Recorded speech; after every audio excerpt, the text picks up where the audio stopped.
When the Benin bronzes arrived in Europe, they caused a sensation. The artistic sophistication was undeniable. This created a problem for colonial ideology. European scholars invented absurd theories claiming Africans couldn't have made them. The British conquest of Yoruba land was more gradual but equally complete. The Yoruba civil wars had exhausted the region.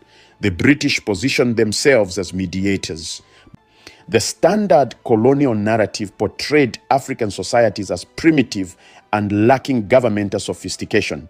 But the reality of Oyo and Benin reveals something very different.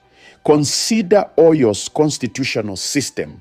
The Oyo Messi could force an Alafin to commit suicide if he failed in his duties. This concept that rulers can be held accountable and removed through institutional processes is often presented as a European innovation. But Oyo had developed similar principles independently centuries before European contact. These weren't primitive despotisms.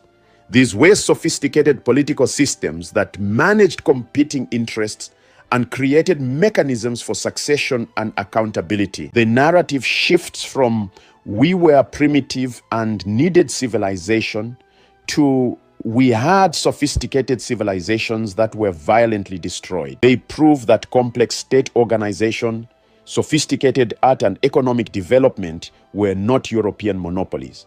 They demonstrate that the scramble for Africa was the violent conquest of established civilizations by technologically superior invaders. At the most basic level, this story demolishes the lie of African primitiveness. These were sophisticated civilizations. They had complex governments with checks and balances. They had professional armies. They had vibrant artistic traditions. They had the economic systems that participated in global trade networks. They had philosophical and spiritual traditions that provided meaning and order to people's lives. When Europeans claimed they were bringing civilization to Africa, they were lying. Civilization already existed. What they brought was conquest, exploitation, and cultural destruction. But the lesson goes deeper than just correcting historical lies. The colonial assumption was that there was one right way to organize society, one right way to create art, one right way to govern, and that way was European. Everything else was primitive, backwards, inferior,